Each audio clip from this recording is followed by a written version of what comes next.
Yogambal slip sambar podi, rasapodi, idli dosa மிளகா பொடி, பருப்பு பொடி அண்ட் டீடாக்ஸ் பொடி. டீடாக்ஸ் டீ பொடிங்கிறது கஷாய பொடி. இது எல்லாமே இப்போ தயாராக இருக்குது. உங்களுக்கு எல்லாருக்கும் இதோடைய கான்டாக்ட் டீட்டெயில்ஸ் டிஸ்கிரிப்ஷன் பாக்ஸ்லேயும் கீழேயும் கொடுத்துருக்கோம். வாட்ஸ்அப் நம்பர் அது வழியாக நீங்கள் உங்களுக்கு என்ன தேவையோ அதை தொடர்பு கொண்டு நீங்கள் பதிவு பண்ணிடலாம். அதை அனுப்பி வைக்கிறதுக்கு நாங்கள் கடமைப்பட்டிருக்கோம். வணக்கம், நான் உங்கள் அபிமான யோகாம்பால் சுந்தர். இன்றைக்கி என்ன பார்க்க போகிறோம் அப்படின்னு சொல்லி கேட்டீங்கன்னா, இது ஒரு இன்ட்ரெஸ்டிங்கான கர்நாடகா ஸ்டைல் ஈவினிங் டிஃபன் டைமுக்கு நைட் டின்னரில் கூட நீங்கள் சாப்பிட்டுக்கலாம். போண்டா சூப் நிறைய பேர் கேள்விப்பட்டிருப்பேன், நிறைய பேர் சாப்பிட்ருப்பேன், நிறைய பேர் பண்ணியுமே இருப்பேன். ஸோ இது ஒரு டிஃப்ரெண்ட்டான இது. ஸோ இந்த போண்டா சூப் எப்படி பண்ணுறதுன்னு பார்க்கலாம். ரொம்ப இன்ட்ரெஸ்டிங்காக இருக்கும், பண்ணலாம் வாங்க.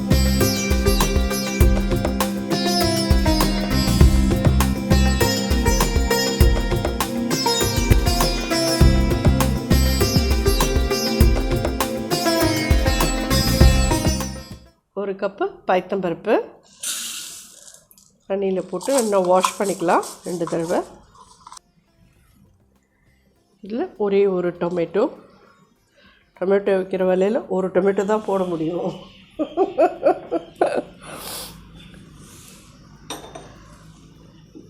நல்லா இவ்வளோ இஞ்சி, அதாவது 1.5 இன்ச்சுக்கு இருக்கிற அளவுக்கு இஞ்சி எடுத்து நல்லா பொடியாக நறுக்கிட்டு இதில் போட்டுருங்க.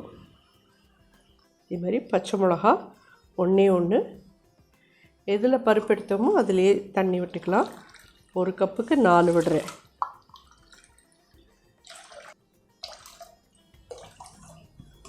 மஞ்சப்பொடி ஒரு 1/4 டீஸ்பூன், ஒரே 1 ஸ்பூன் எண்ணெய் நல்லா மிக்ஸ் பண்ணி விட்டுருங்க.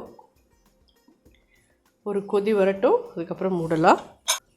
இது என்னென்னு கேட்டீங்கன்னா, இந்த போண்டாக்கு வேணுங்கிற உளுத்தம்பருப்பு இந்த கப்பால் 1 கப் தான் எடுத்தேன். நல்லா ஒரு 2 ஹவர்ஸ் ஊறித்து இந்த அளவுக்கு வந்திருக்கு. இதை நம்ம வெறுமதாக அரைக்க போகிறோம். இதில் வேறு எதுவுமே போட வேண்டாம். கெட்டியாக அரைச்சிடுங்க, ரொம்ப லூஸாக இருக்கக்கூடாது, கெட்டியாக அரைக்கணும். இது கிட்டத்தட்ட நம்மளோட வடைக்கு எப்படி அரைப்போமோ அந்த மாதிரி கெட்டியாக அரைச்சிடணும்.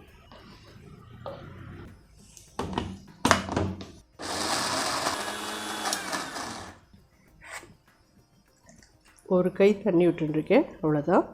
அதாவது 1 டேபிள் ஸ்பூன் கிட்ட விட்டுக்கோங்க.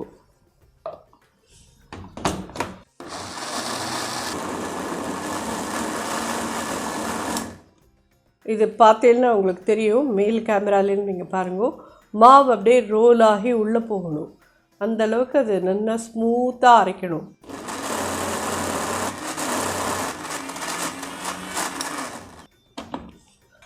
இது நல்லா கொதி வந்துடுத்து. ஒரு தடவை இப்படி கலந்து விட்ருங்கோ. ஏன்னா பருப்பு அடியில் போய் உட்காந்து எடுத்துடுவேன், பிடிச்சிடுத்துன்னா அப்புறம் வாசனை நல்லா இருக்காது. மீடியம் ஹையில் வச்சுருங்க.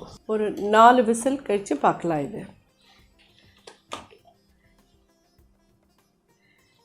பார்த்தீங்கன்னா இப்படி கெட்டியாகவும் இருக்குது, நல்ல வெண்ணெய் மாதிரி அரைச்சி தெரியறதா உங்களுக்கு. போண்டா மாவு இது போட்டால் அப்படியே விழுற ஸ்டேஜில் இருக்குது பாருங்க. இந்த அளவுக்கு நல்ல ஃபைன் பேஸ்ட்டாக எடுத்துது, கொஞ்சம் கூட இது இல்லாமல் எடுத்துக்கோங்க. இந்த போண்டாக்கு தேவையான உப்பு ஒரு 1/2 டீஸ்பூன் போடுறேன். பெருங்காயப்பொடி ஒரு 1/2 டீஸ்பூன். முதல்ல கையால் நல்லா அப்படி மிக்ஸ் பண்ணிக்கோங்க. இல்லைன்னா ஏர் பபிள்ஸ்லாம் போயிட்டு இந்த போண்டா நல்லா புசு புசுன்னு வரணும் இல்லையா உங்களுக்கு, அதுக்கோசரம் இது மாதிரி பண்ணணும். நான் முன்னாடியே வடையிலலாம் கூட இது மாதிரி பண்ணி காமிச்சிருக்கேன் உங்களுக்கு. சேம் ப்ரொசீஜர் தான் இருக்கும்.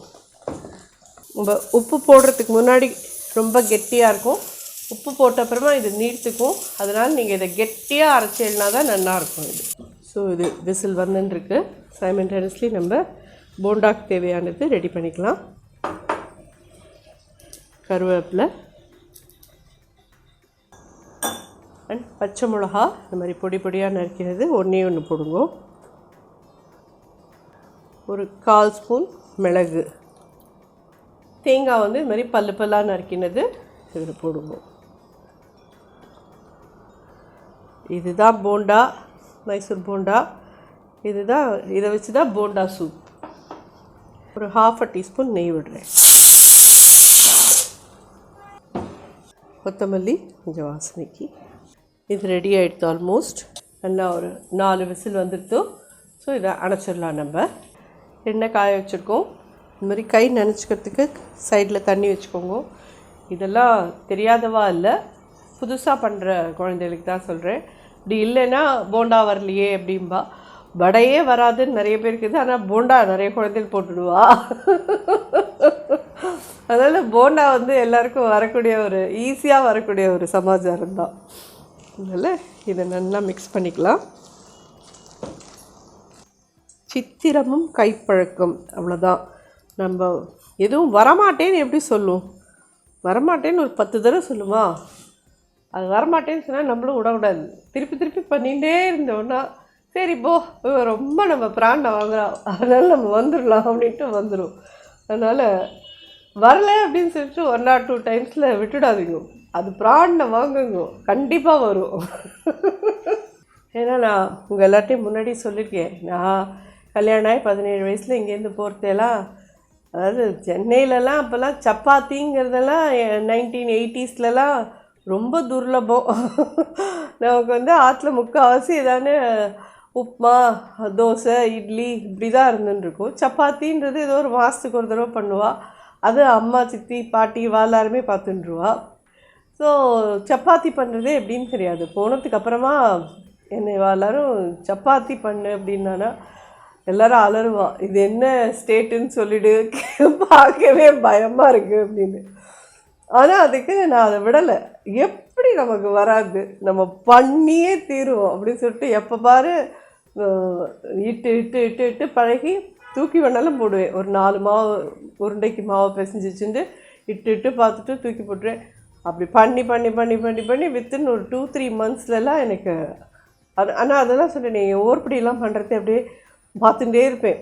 அவள் இடுறதே அந்த சப்பாத்தி, அந்த குழவி எந்த பக்கம் சுற்றுறாளோ அந்த பக்கம் கீழே இருக்கிற சப்பாத்தி சுற்றும். ஐயோ இப்படிலாம் டான்ஸ் ஆடுற மாதிரி பண்ணுறாளே, நமக்குலாம் வருமா இது அப்படின்னு நினைப்பேன். ஆனாலும் வருமானு நம்ம நினைக்கக்கூடாது, நமக்கு வரணும் அப்படின்ற ஒரு முடிவுக்கு போயிட்டேன். அந்த மாதிரி நம்ம முடிவு எடுத்து பண்ணியே தீரணும் அப்படின்னா கண்டிப்பாக வரும் எல்லாருக்கும். எண்ணெய் காஞ்சுட்டு தான் பார்த்துக்கோங்க.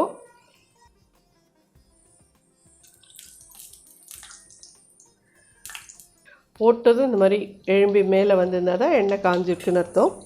கையை நினச்சிக்கோங்க.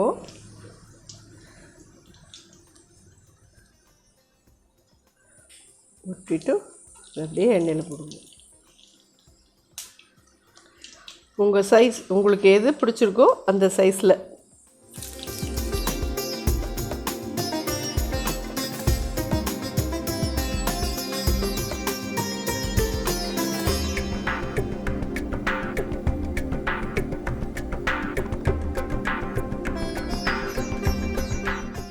நல்லா கோல்டன் ப்ரௌன் ஆற வரைக்கும் பொரிச்சு எடுத்துக்கலாம். மீடியம் ஹையில் வச்சுக்கோங்க.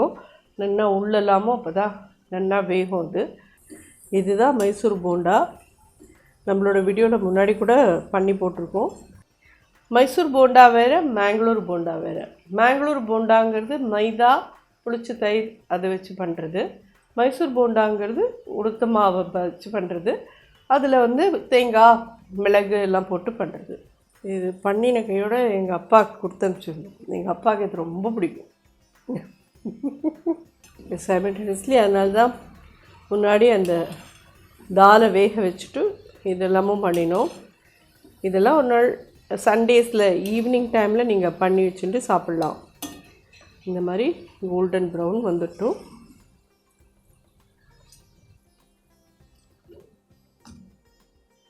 என்ன போண்டா ரெடி. நெக்ஸ்ட் டோஸ்க்குனா கொஞ்சம் பெருசாக போடலாம்.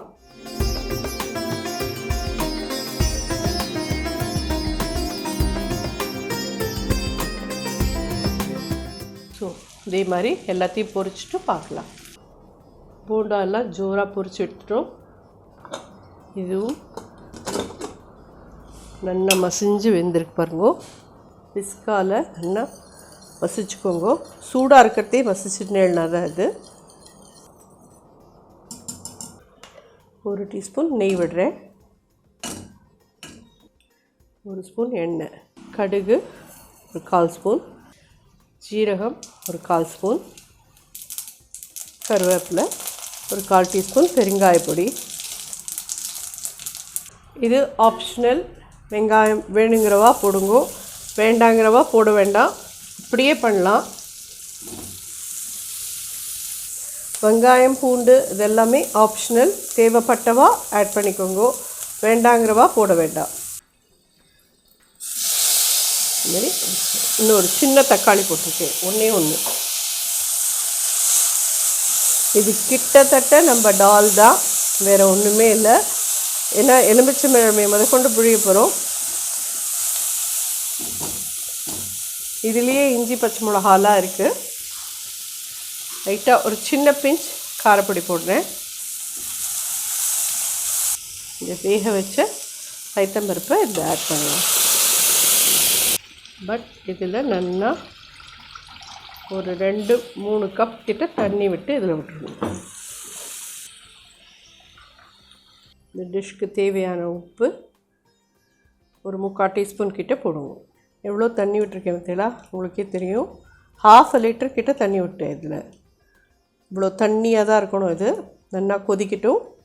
இது கொதிக்கிறதே இதில் வந்துட்டு நம்ம தேங்காய் போட்டு எலுமிச்சம்பழம் புழிஞ்சோன்னா இந்த தால் சூப் ரெடி.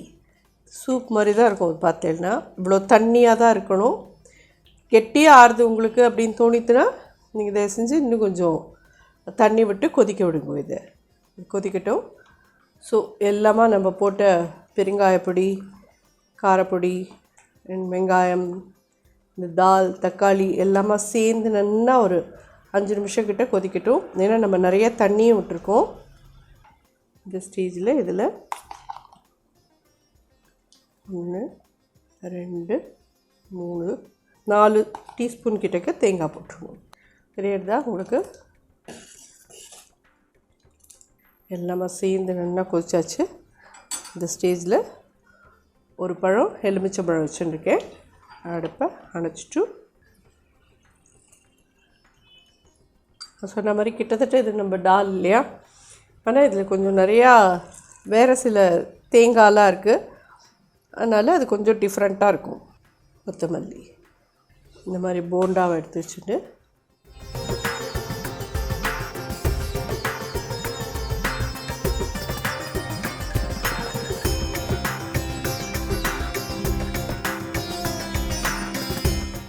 விட்டுட்டு கொஞ்சம் நாழி வெயிட் பண்ணிட்டு இருந்துட்டு கட் பண்ணி சாப்பிட வேண்டியதுதான்.